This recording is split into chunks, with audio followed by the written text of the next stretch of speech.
அக்காலத்தில் சுவாமிகள் கும்பகோணத்தில் தங்கியிருந்த காலத்தில் வடமொழி மற்றும் தென்மொழி வித்வான்களுக்கிடையே சாஸ்திர விவாதங்கள் மடத்தின் சபையில் நடைபெறும். அந்நாளில் அஷ்டாவதானிகள் சதாவதானிகள் எனும் பல்கலை புலவர்கள் அச்சபையில் தங்கள் புலமைகளை காட்டுவதுண்டு. அப்போது நடைபெற்ற சுவாரஸ்யமான நிகழ்ச்சிகளின் தொகுப்பை காண்போம். ஏன் இப்படி தேவையில்லாம பிரச்சனை பண்ணிட்டு இருக்கீங்க? திருநீர் வச்சுக்கிறதும் கடவுளை வேண்டதும் அது அவங்க இஷ்டம்.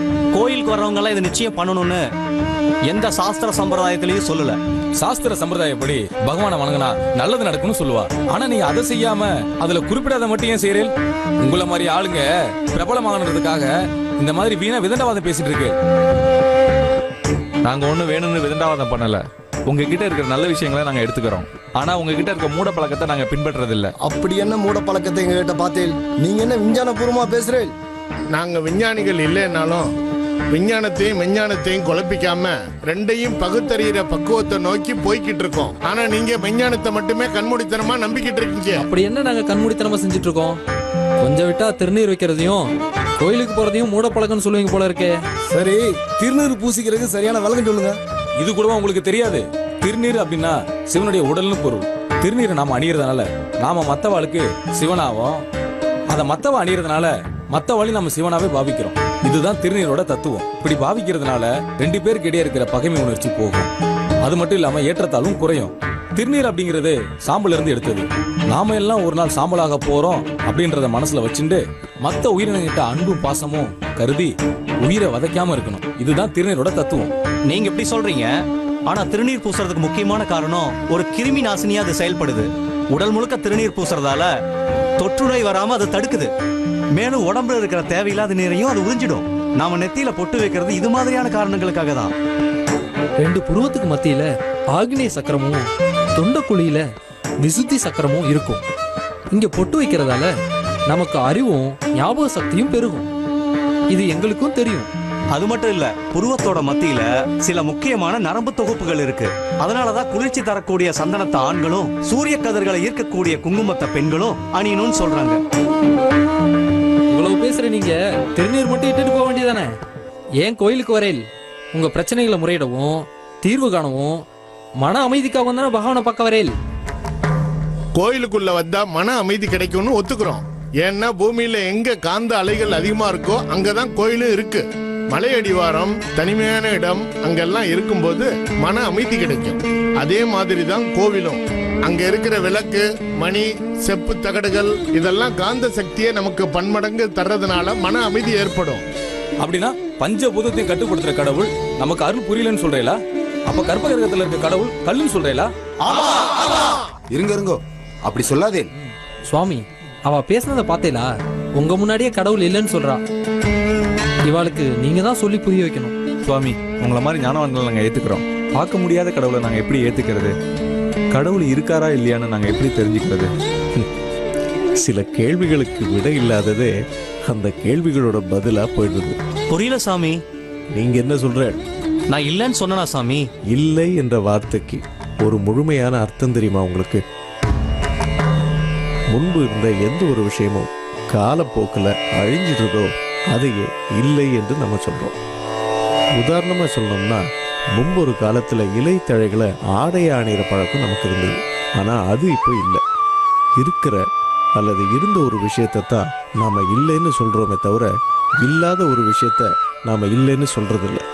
ஏன்னா ஒரு விஷயம் இல்லைன்னா அதை பத்தின அறிவு நமக்கு இருக்காது. நீங்க சொல்றபடி பார்த்தா கடவுள் இப்ப இல்ல, ஒரு காலத்துல இருந்தாருன்னு சொல்ற மாதிரி இருக்கு சாமி. படைப்புன்னு ஒன்று இருந்தா படைச்சவன் இருந்துதானே ஆகணும். தொடக்கம், முடிவு இதெல்லாம் படைப்புகளுக்குத்தானே தவிர படைச்சவனுக்கு இல்லை. அப்புறம் ஏன் சாமி கடவுளை நம்மளால பார்க்க முடியல? கண்ணால காட்சிகளை பார்க்கலாம், காதால ஒலிகளை கேட்கலாம், உடலால உணர்ச்சிகளை உணரலாம். ஆனா இது எதுலையுமே அடங்காத ஒரு சக்தியை அப்ப அந்த கடவுளை பார்க்க முடியாதா சாமி? அதுக்கான தகுதி வரும்போது நிச்சயமா நீங்க பகவானை பார்க்கலாம். இங்க இருக்கிற சிலர் வாழ்க்கையில எப்பவாவது ஒரு தரம் பகவானை பார்த்திருப்பா. அது அவளுக்கே தெரியாம இருக்கும். சுவாமி என்ன சொல்றேன் புரியல. ஆமா, அவன் படைச்ச உயிர்களை பார்க்கணும்னு அவனுக்கு மட்டும் ஆசை இருக்காத என்ன? அவன் எப்போ நம்மளை பார்க்கணும்னு நினைக்கிறானோ அப்போ நம்ம கண்ணு முன்னால வந்து நிற்பான். ஆனா நான் தான் கடவுள்னு சொல்லிட்டு விளம்பரம் பண்ணிட்டு வந்து நிற்க மாட்டான். நம்ம முன்னால ஒருத்தர் வந்து நான் தான் கடவுள்னு சொல்லிட்டு வந்தா நம்ம என்ன பண்ணுவோம்? சித்த சுவாதீனம் இல்லைன்னு சொல்லுவோம். பிறந்த குழந்தையா இருக்கிறப்போ நமக்கு தாயோட முகம் நினைவு இருக்கிறது இல்லை. அதே போலத்தான் நம்ம கடவுளோட குழந்தை இல்லையா, அவரோட முகமும் நமக்கு நினைவு இருக்கிறது இல்லை. தாய் இல்லாமல் நான் பிறந்தேன்னு சொல்கிறதும், பகவான் இல்லாமல் லோகம் இயங்குறதுன்னு சொல்கிறதும் ரெண்டுமே ஒன்று தான். யோசித்து பார்த்தோம்னா ரெண்டுமே சாத்தியம் இல்லைன்னு தெரியும்.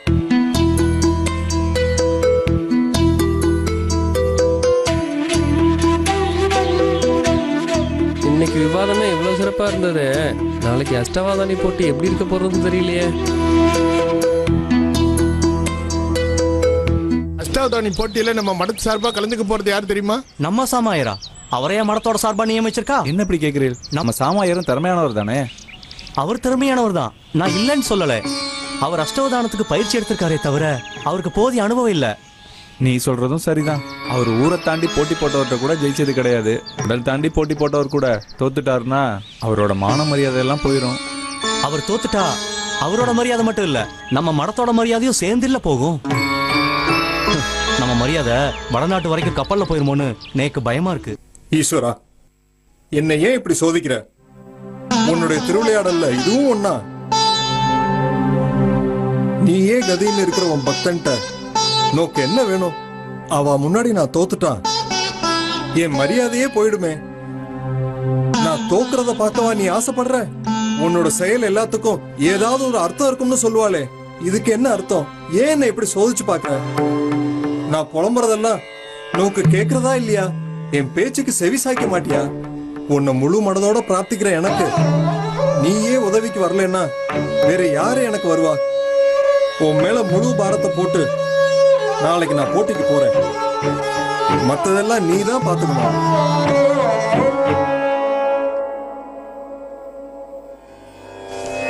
எல்லாருக்கும் நமஸ்காரம். இங்க கூடியிருக்கிற எல்லாரையும் இந்த மடத்தோட சார்பா வரவேற்கிறோம்.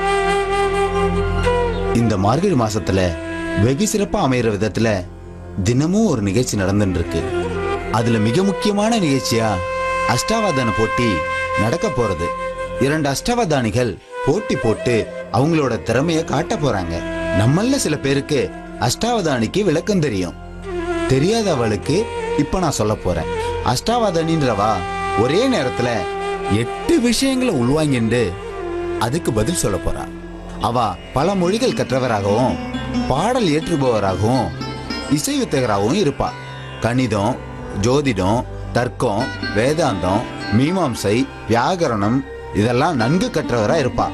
நாம நடத்துற இந்த போட்டியில நமக்காக கலந்துண்டு சிறப்பிப்பதற்காக வடநாட்டில இருந்து வைஷ்ணவ யோகசாமி இங்க வந்துட்டு இருக்கார்.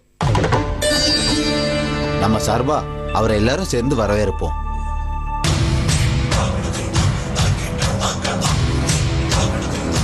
வணக்கம். நமஸ்காரம்.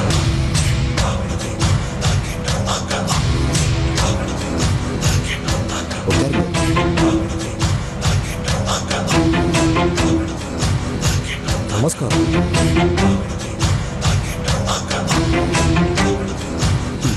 நீங்க வந்து எங்க மடத்தில் நடக்கிற போட்டியில கலந்துன்றதுக்கு எங்களுக்கு எல்லாம் பெருமையா இருக்கு.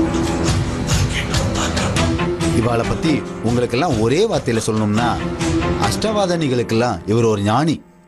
இந்தியாவில் பல இடங்கள்ல தன்னோட திறமைய நிரூபிச்சிருக்கார். இதுவரைக்கும் அவர் திறமைய காதால மட்டும்தான் கேட்டு இருந்தோம். இப்ப முதன்முறையா இங்க நடக்கிற போட்டியில கலந்துக்க போறத நம்ம கண்ணால பார்க்க போறோம். இவரோட போட்டி போடுறது வேற யாரும் இல்ல, நம்ம எல்லாருக்கும் பரிச்சயமான நம்ம சாமாயார் தான். அவரும் ஒரு அஷ்டாவதானி தான். அவரோட திறமை அறிய நமக்கு வாய்ப்பு கிடைக்கல. இப்ப அவருக்கு கிடைச்சிருக்கிற வாய்ப்பு அவருக்கு தனக்கு சாதகமா பயன்படுத்திட்டு தன்னோட திறமையெல்லாம் நம்ம கிட்ட இங்க காட்ட போறாரு. போட்டியோட நிபந்தனைகளையும் வரைமுறைகளையும் இப்ப நான் சொல்லிடுறேன். இதுல வைஷ்ணவயர் சார்பா இருக்கிறவா சாமாயரை சோதிப்பா, சாமாயர் சார்பா இருக்கிறவா வைஷ்ணவயரை சோதிப்பா. இதுல தனக்கு கேட்கப்படுற கேள்விகளுக்கு அவர் ஒண்ணு விடாமையும் தப்பில்லாமையும் பதில் சொல்லணும். அது மட்டும் இல்ல, அதே நேரத்துல போட்டியில விளையாடுறவா இன்னொருத்தர்கிட்ட உரையாடின்னு இருப்பா. அவ சதுரங்கமும் விளையாடின்னு இருப்பா. இந்த விளையாட்டிலையும் அவர் தோக்கப்படாது. அது மட்டும் இல்லாம அவ தன்னை சுத்தி என்ன நடக்குதுன்றதையும் கவனிச்சுக்கணும். என்ன எல்லாத்துக்கும் புரிஞ்சிருத்தா? சுவாமி போட்டு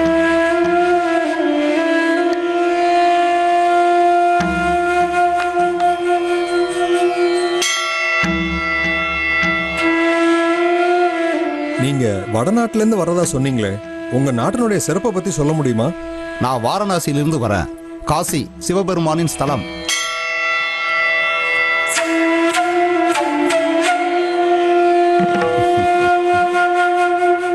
திருக்குறள்ல கல்வி அதிகாரத்துல உயிருக்குன்னு முடிகிற குறளையும் அவை அறிதல் அதிகாரத்துல அவை அறிந்துன்னு தொடங்குற குறளையும் சேர்த்து சொல்லுங்க பாப்போம். வாரணாசி என்ன உங்க சொந்த ஊரா? அது என் சொந்த ஊர் இல்ல, சில புண்ணிய காரியங்களுக்காக அங்க தங்கியிருக்கேன். நகர்த்துங்கோ.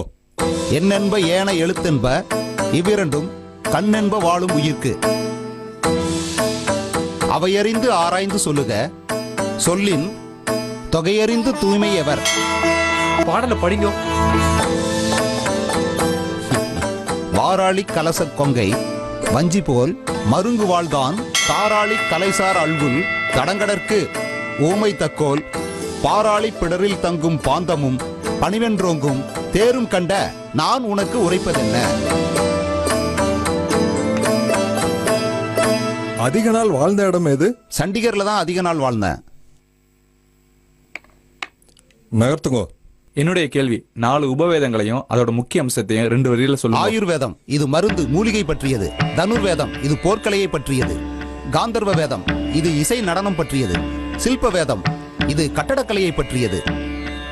இதோ பாருங்க, போட்டி தொடங்கி பாதி நேரம் ஆயிடுத்து.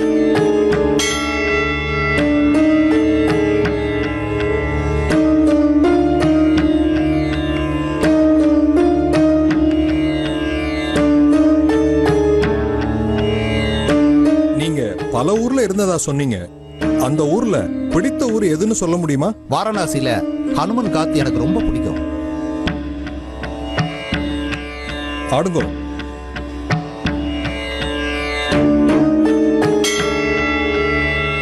நீங்க எந்த விஷயத்துக்காக கோவப்படுவேன்? தோல்வி. எனக்கு தோக்க பிடிக்காது. ஆனா பாருங்க, இதுவரைக்கும் நான் கோவப்பட்டதே கிடையாது. அதுக்கான சந்தர்ப்பமும் வரல. சரியான ஆளையும் நான் இதுவரைக்கும் பார்க்கல. இந்து சமய கருத்துக்கள் எதை பற்றியது?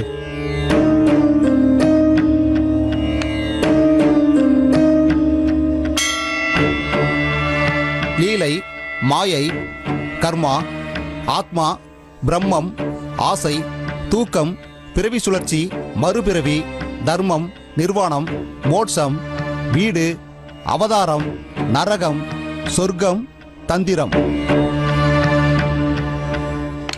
ஆட்டம் முடிந்தது. குருஷேத்திர போர்ல இருந்த அக்ரோனி படையை பத்தி சொல்லுங்க. காலாட்படை, குதிரைப்படை, தேர்ப்படை, யானைப்படை இதெல்லாம் சேர்ந்ததுதான் அக்ரோனி படை. அந்த போர்ல கௌரவர்கள் 11 அக்ரோனி படைகளையும் பாண்டவர்கள் 7 அக்ரோனி படைகளையும் வச்சிருந்தாங்க. 18 நாட்கள் நடந்த போர்ல கடைசியா உயிர் பிழைச்சவங்க 11 பேர் மட்டுமே. ஐயா, என்னுடைய கேள்வி, கீதாச்சாரப்படி சன்னியாசியோட கடமைகள் என்ன? தன்னோட ஞானத்தை பிறருக்கு உதவும் வகையில செயல்படுத்த வேண்டும். ஆன்மீகத்தை பிறர் ஏற்றுக்கொள்ளும்படியும் எளிதில் புரிந்து கொள்ளும்படியும் போதிக்க வேண்டும். வைஷ்ணவ ஐயர் போட்டி நேரம் முடியறதுக்கு முன்னாடியே அவர் முழு போட்டியும் முடிச்சிட்டார். அவர் சொல்ல வேண்டியது 7 முறை மணி அடிச்சிருக்கு.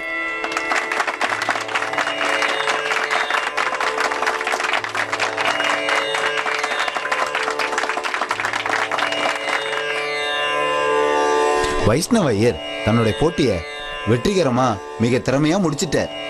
இப்போ இவருக்கு ஈடு கொடுக்கிற மாதிரி நம்ம சாமா ஐயர் எப்படி விளையாடுறாருன்னு பாத்திரலாமா?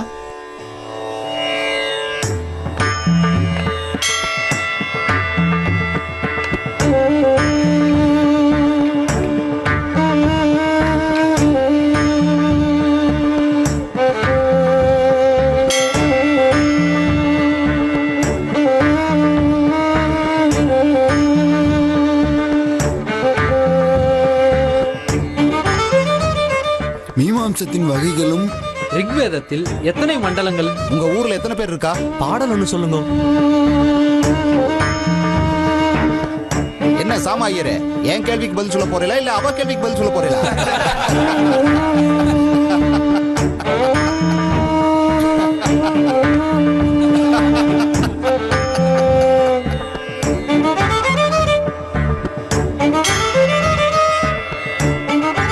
இந்த போட்டியில நம்ம சாமாயர் நன்னா விளையாண்டு இருந்தாலும் கடைசியில தடுமாற்றம் ஏற்பட்டு போட்டியில தோத்துட்டார்.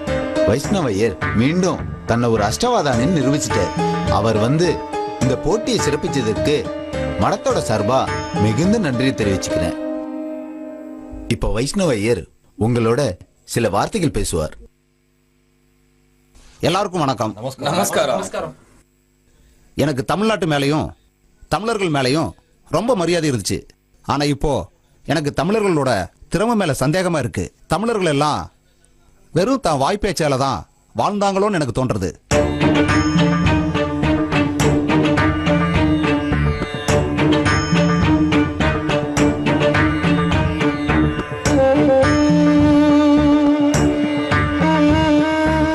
நீங்க அறிவாளியா இருக்கலாம், ஆனா மத்தவாளை முட்டாள்னு நினைக்காது. மதி உள்ளவா மத்தவாளை மதிக்காம இருக்க மாட்டான். அப்படி மதிக்காதவா மதி உள்ளவாளா இருக்க மாட்டான். சுவாமி, நீங்களும் நல்லா பேசுறேன். நான் முன்னாடியே சொன்ன மாதிரி நீங்க எல்லாரும் பேசுறதுல தான் திறமையை காட்டுறீங்க, யாரும் செயல திறமையை காட்ட மாட்டேங்கிறீங்க.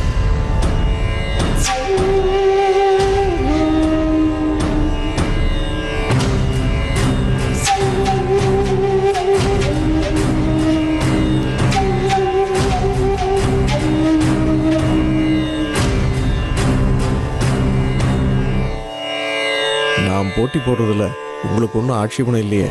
சின்ன வயசுலயே நீங்க மடாதிபதி ஆயிருக்கலாம், ஆனா நீங்க எந்த அளவுக்கு திறமையானவர்னு எனக்கு தெரியல.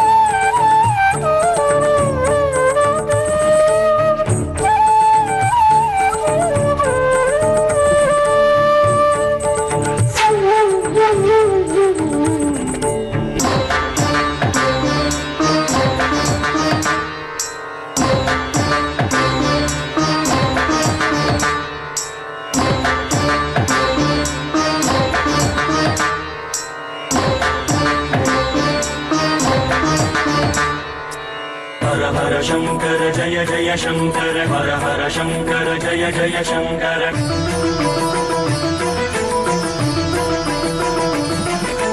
हर हर शंकर जय जय शंकर, हर हर शंकर जय जय शंकर.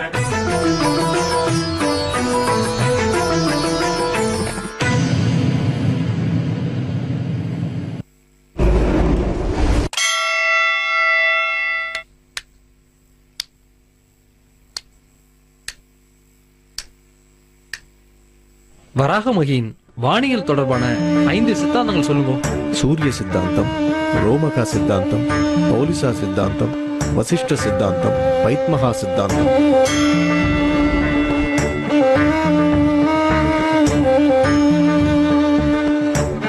சைவ சித்தாந்தத்தின் தத்துவத்தை விளக்கும் நூல்களை சொல்லுங்க.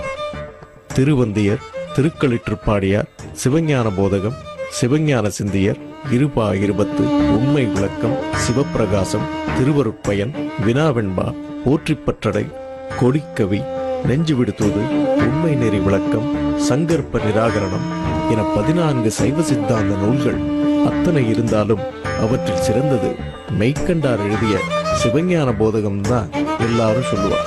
தமிழ் மொழி நூல்களை சுலபமா சொல்லிட்டீங்க, வடமொழி நூல்களை சொல்லுங்க. வடமொழியில 8 முக்கிய நூல்கள். அட்டப்பிரகடனம்னு பேரு. தத்துவ பிரகாசிகை, தத்துவ சங்கிரகம், தத்துவ திரைய நிர்ணயம், ரத்ன திரயம், மோக காரிகை, நாத காரிகை, மோட்ச காரிகை, பரமோட்ச நிராச காரிகை.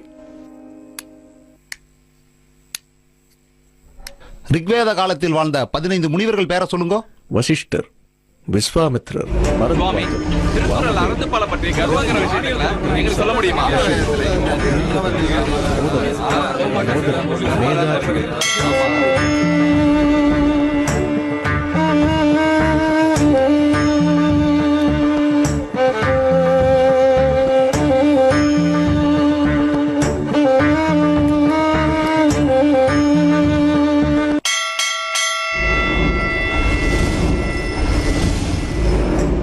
ஆங்கில வருடப்படி எனது பிறந்த தேதி மே மாதம் 22ஆம் தேதி 1876. என்னோட வயசை நாட்கள்ல கூற முடியுமா? 19,345 நாட்கள் ஆறுது. அதாவது 53 வருஷம் 7 மாசம் 14 நாட்கள் ஆறுது. 14 நாட்களா?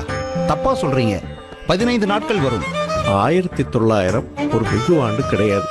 நீங்க அந்த வருஷத்தையும் சேர்த்து சொல்றதால அது 15 உங்களுக்கு தோன்றுது. அது தப்பு.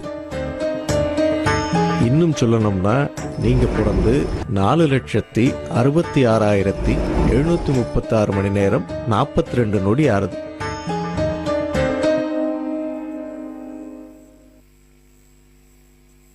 உங்க ஆட்டம் முடிஞ்சிடுத்து. 15 தடவை மணி அடிச்சிருக்கு. சுவாமி, என்னை யாராலும் ஜெயிக்க முடியாதுங்கிற கர்வத்துல இத்தனை நாளும் இருந்துட்டேன். ஆனா நீங்க இவ்வளவு ஞானத்தோட எந்த கர்வமும் அதிகாரமும் இல்லாம பாக்குறப்போ ஏன் இவங்க உங்களை கடவுளா நினைச்சு வணங்குறாங்கன்னு புரியுது. இனிமே எந்த கர்வமும் இல்லாம என்னால முடிஞ்ச வரை மத்தவங்களுக்கு உதவியாவும் உறுதுணையாவும் இருப்பேன். எப்ப நீங்க உங்க தப்ப உணர்ந்துட்டேளோ அப்பவே உங்க பாவம் எல்லாம் போயிடுது. உங்களுக்கு மட்டும் இல்ல, இங்க இருக்கிற எல்லாருக்கும் ஒண்ணு சொல்லிக்கிறேன். கர்வம்னு ஒண்ணு இருந்தா ஒருத்தனோட பலம் கூட அவனுக்கு பலவீனமாயிடும். அதனால ஞானம் உள்ளவா தன்னோட அறிவை மற்றவாளுக்கு போதிச்சு அவளையும் ஞானப்படுத்தணுமே தவிர அவளை நாணப்படுத்தக்கூடாது. அது அவளோட அறிவுக்கு இழுக்காயிடும்.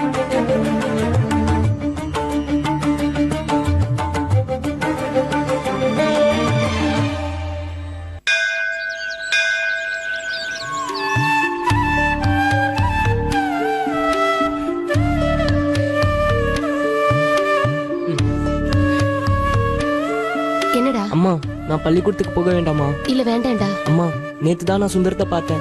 நாளைக்கு நான் பள்ளிக்கூடத்துக்கு போலேனா என்ன பள்ளியை விட்டே நிக்கிடுவாங்களாம். பரவாயில்ல. நான் பள்ளிக்கு போலேனா பரவாயில்லையா? அதான் சொன்னேனோ இல்லையோ, நான் உன் ஆசிரியர் கிட்ட பேசுறேன். அம்மா, நான் அதெல்லாம் ஒத்துக்கவே மாட்டேன். நான் பள்ளிக்கு போயே ஆகணும். நீ பள்ளிக்கெல்லாம் போக வேண்டாம். அம்மா, இறுதி ஆண்டு பரீட்சை நெருங்கிக்கிட்டே இருக்கு. நான் பள்ளிக்கு போனாதான் தேர்ச்சி பெற முடியும். நம்ம நாளைக்கு வேற ஒரு இடத்துக்கு போக போறோம். அப்படியா? எங்கம்மா? நாளைக்கு சொல்றேன். சொல்லுங்கம்மா, எங்கம்மா போறோம்? நாளைக்கு போறச்ச நீயே தெரிஞ்சுப்ப. அம்மா சொல்லுங்கம்மா. நாளையில இருந்து நீ வேலைக்கு போற. அம்மா, நான் நன்னா தானே படிக்கிறேன். என்ன ஏமா பள்ளிக்கு போக வேண்டாம்னு சொல்றீங்க? உன்னை பள்ளிக்கு அனுப்புற அளவுக்கு நம்ம கிட்ட பணம் இல்ல, புரிஞ்சுக்கோ. அம்மா, நான் உங்க பேச்செல்லாம் கேட்க மாட்டேன். நான் பள்ளிக்கு போக தான் போறேன்.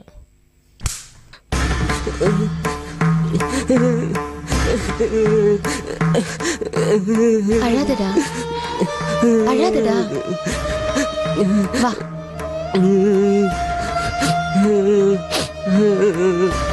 அழாத. உன் தோப்பனார் இருக்கும்போது உன்னை பள்ளிக்கு அனுப்பணும் இல்லையா? நீ கேட்டதெல்லாம் வாங்கி கொடுத்தோமே. இப்போ உன் தோப்பனார் இல்லாததுனாலதான் நான் வேண்டான்னு சொல்றேன். சொன்னா புரிஞ்சுக்கோ.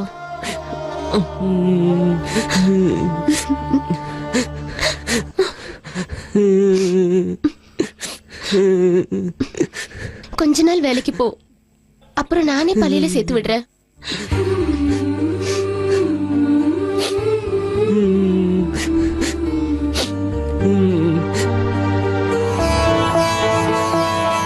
என்னடா இத்தனை நாள் கழிச்சு வர? மாமா உன் மேல கோவமா இருக்கார். இல்ல மம்மி, இன்னைக்கு திருக்கார்த்திகை, அதனால கோயிலுக்கு போய் சந்தியாவந்தனம் முடிச்சிட்டு வரதுக்கு நேரம் ஆயிடுத்து. சரி சரி, மாமா ஏதானா சொன்னாருன்னா பெருசா எடுத்துக்காது என்ன? சரியா? சாப்பிட்டியாடா? இல்ல மம்மி, இன்னைக்கு நான் விரதம். சரிடா, உன் தோப்புனார் திரும்பி வந்துட்டாரா? இல்ல மம்மி. உன் அம்மா தான் பாவம், என்ன பண்ண போறாளோ. நீ பள்ளிக்கு போறியாடா? இல்ல மம்மி, காசே இல்ல. இனிமே நீ தான் சம்பாதிக்கணும்னு அம்மா சொல்லிட்டா. அப்படியா? ஆமா இப்போ மம்மி. நீ என்னடா பண்ணிட்டு இருக்க? நம்ம அக்ரகாரத்துல எல்லா வேலையும் செஞ்சுட்டு இருக்க மம்மி. அவ பார்த்து ஏதாவது கொடுப்பா. சரி, இப்ப போ, சாயங்காலமா வா. மாமா கிட்ட ஏதானா காசு வாங்கி தரேன். சரிங்க மாமி. சரியா?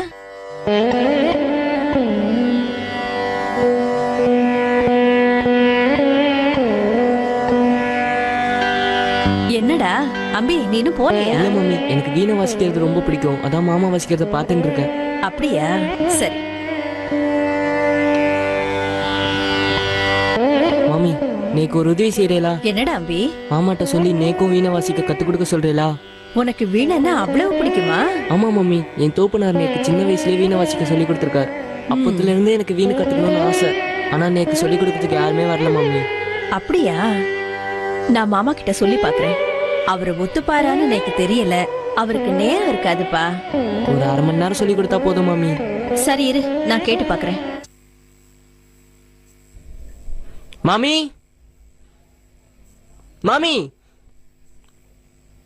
மாமி மாமி மாமி மாமி மாமி மாமி மாமி மாமி மாமி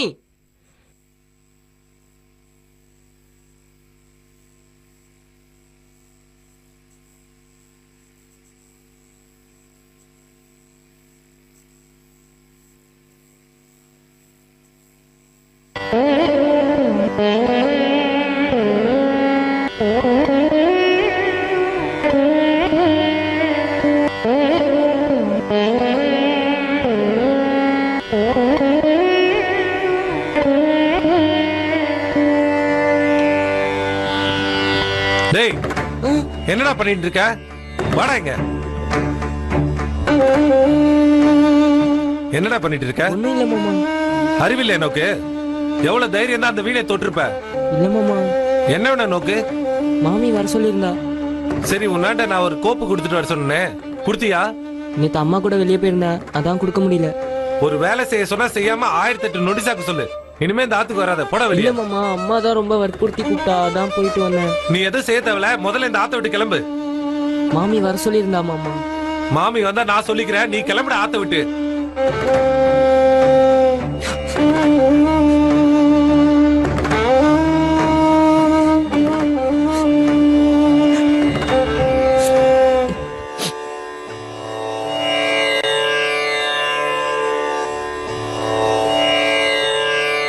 என்னடா அம்பி, கிளம்பிட்டியா? இல்ல மாமி, மாமா ஆத்துக்கு வரக்கூடாதுன்னு சொல்லிட்டா.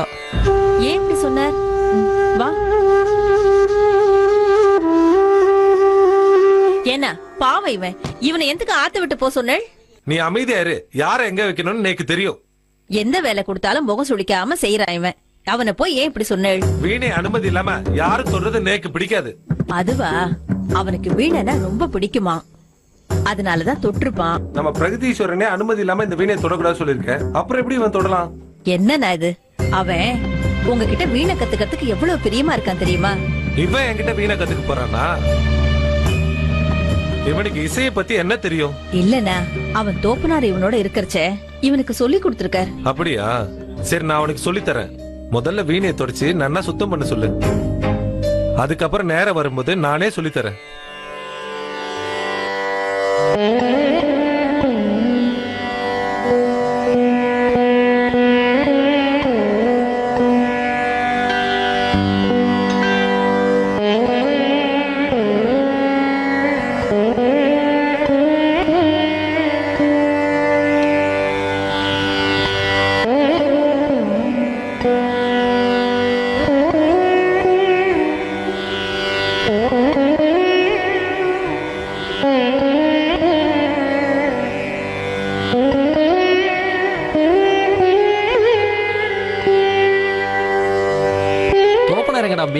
உள்ளதா இருக்கா? செத்த கூப்பிடுறியா? சரி. அப்பா, அப்பா.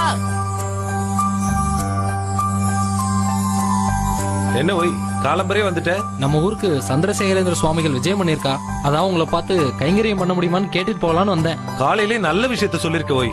பெரியவாக்கு சிறப்பான வரவேற்பை செஞ்சிடலாம். அது மட்டும் இல்லாம நம்ம பிரதீஸ்வரனை கூட்டிட்டு போய் அவன் முன்னாடி வாசிக்க வச்சு சிறப்பிச்சிடலாம். என் பையனோட திறமை வேற யாருக்கு இருக்கு? அவன் வாசிக்கிறத பார்த்தா ரொம்ப சந்தோஷப்படுவா. ரொம்ப நல்ல விஷயம். ஒரு விஷயம் தெரியுமா நோக்கு? என்ன? பெரியவா பெரிய இசைஞானம் உடையவா, அவரும் சின்ன வயசுல இருந்தே வீணை கத்துண்டவா. அவரை மாதிரியே உங்க பையனும் வாசிக்கிறத பார்த்தா ரொம்ப சந்தோஷப்படுவார். அப்படியா? இந்த விஷயம் எனக்கு தெரியாம போயிடுதே. பெரியவால சாதாரணமா நினைக்காதே, உங்க பிள்ளையாண்டா எந்த பிழையும் இல்லாம வாசிக்கிற மாதிரி பாத்துக்கோங்க, அப்புறம் பெரியவா சங்கடப்பட போறாரு. அவ யாரு? என் பிள்ளையாச்சே, நல்லாதான் வாசிப்பான். பெரியவாவே பார்த்து அசந்து போவா, பாத்துக்கோங்க. சரி, நான் மடத்து நிர்வாகிகளுக்கு தகவல் சொல்லிடுறேன்.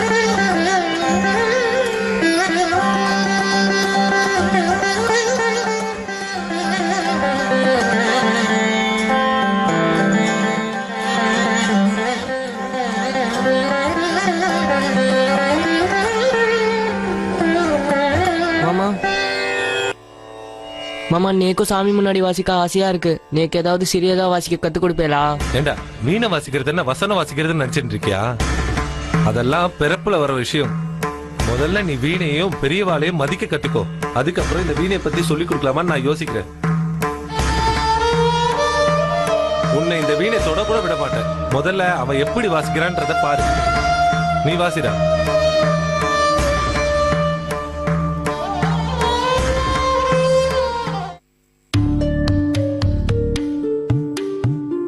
வாங்க பெரியவா, நம்ம மடத்துக்கு கைங்கரியம் செய்யன்னு ஒருத்தர் விருப்பம் தெரிவிச்சிருக்கா. அது மட்டும் இல்லாம அவருடைய மகன் உங்க முன்னாடி வீணை வச்சு காட்டணும் பிரியப்படுறார். நல்லது. யார் குரு? நான் தான் அவனோட குருவா இருந்து வாசிக்க சொல்லி கொடுத்துருக்கேன். என்னோட தோப்பனார் தான் எனக்கும் குருவா இருந்தார். தந்தையே குருவா இருக்கிறதுல ஒரு சௌகரியம் இருக்கு. சரியா வாசிக்கலன்னா தோப்பனாரா இருக்கிற குருவால திட்ட முடியாது இல்லையா? அதனால தன்னைத்தானே திட்டிக்கணும். அதனால உங்ககிட்ட அனுமதி வாங்கிட்டு நாளைக்கு உங்க முன்னாடி இசை பயில கூட்டிட்டு வரலான்னு இருக்கு. குருவா பிரியப்படுறா இல்ல தந்தையா பிரியப்படுறா? உங்களோட பக்தன்ற முறையில பிரியப்படுற பெரியவா. நேக்கு என்ன இதுல மறுப்பு இருக்க போறது? போங்க, குழந்தைய கூட்டின்னு வரலாம். உத்தரவு பெரியவா.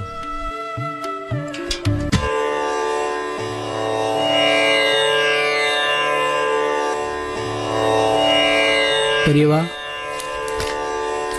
பெரியவா, இது என் பையன் பிரகதீஸ்வரர். நமஸ்காரம்.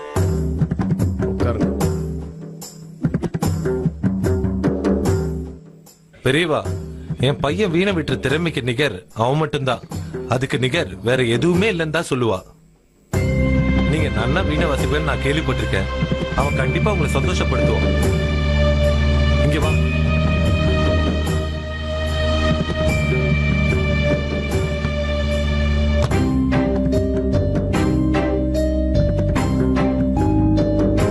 நீ மட்டும் ஏன் நின்னுட்டே இருக்க? உட்காரு. பெரியவா மன்னிக்கிறோம். இவன் எங்க ஆத்துல வேலை செய்யற அம்பி. இவனை போய் நமக்கு சமமா உட்கார வைக்கலாமா?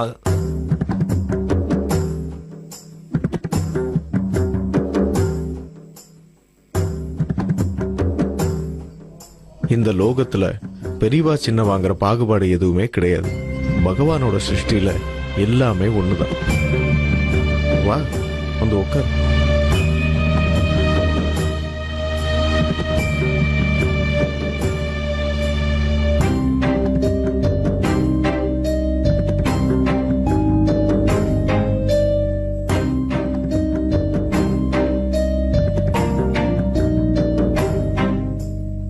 உட்கார்.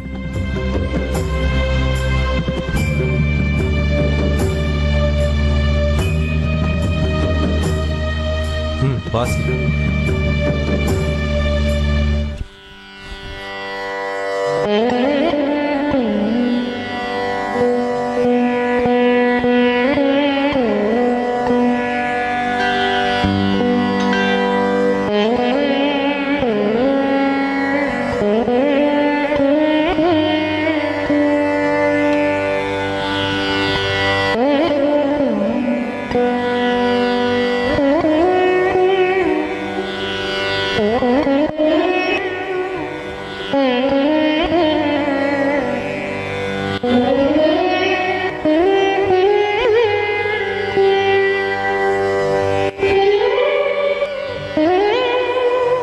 இருங்கோ இருங்கோ, நிப்பாட்டுங்கோ.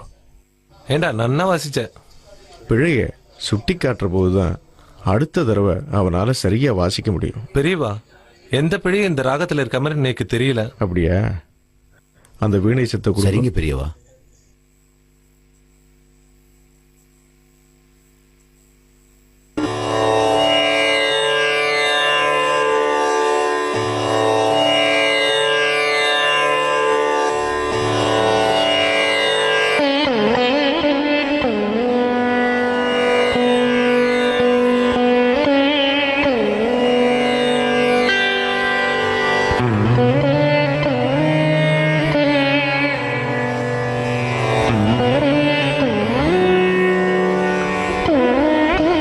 இது என்ன ராகம்னு சொல்லுங்க. அம்பி சொல்லுடா. பெரியவா, நீங்க இருக்கீங்கன்ற பதட்டத்துல அவன் எல்லாத்தையும் மறந்துட்டான். ஆனா அவனுக்கு தெரியும் பெரியவா. சரி, நீங்க சொல்லுங்க. இது என்ன ராகம்னு? இது வந்து மாயாமான கவலை. உங்க பதில் உங்களுக்கு சரியானதா இருந்தாலும் நான் வாசிச்சது மாயாமலர் கவுளை இல்ல. பெரியவா நேக்கு தெரியும். டேய் அதிக பசங்க தரமா பேசாத. வாயை மூடிட்டு சும்மா இரு. கொஞ்சம் விட்டா தலைமையில ஏறி உட்காந்துடுற. இருங்கோ நீ சொல்லு. பந்துராலில ஆரம்பிச்சு வசந்தாராகத்துல முடிச்சேல் பெரியவா. இது சரியான பதில்னு ஏத்துக்கலாம். அவனுக்கு முழுமையான சங்கீதம் தெரியாது. நான் மத்தவளுக்கு சொல்லி கொடுக்கும் போது ஒட்டு கேட்டு இருப்பான். அதை ஞாபகத்துல வச்சுட்டு சொல்லிட்டான். மத்தபடி அவனுக்கு வீணையெல்லாம் வாசிக்க தெரியாது. லோக்கு வாசிக்க இஷ்டமா? வாசிக்கிறேன் பெரியவா. வா.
இசைக்கு அறிவு தேவையில்லை, மனசு இருந்தா போறோம்.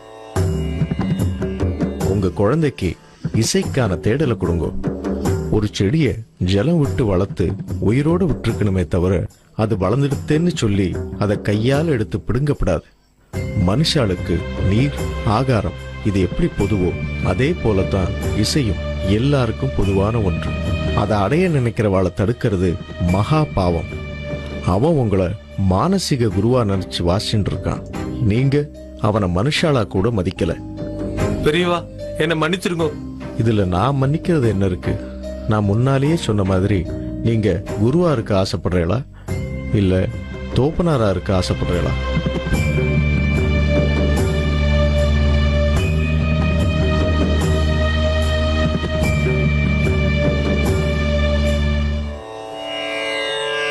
Mm-hmm.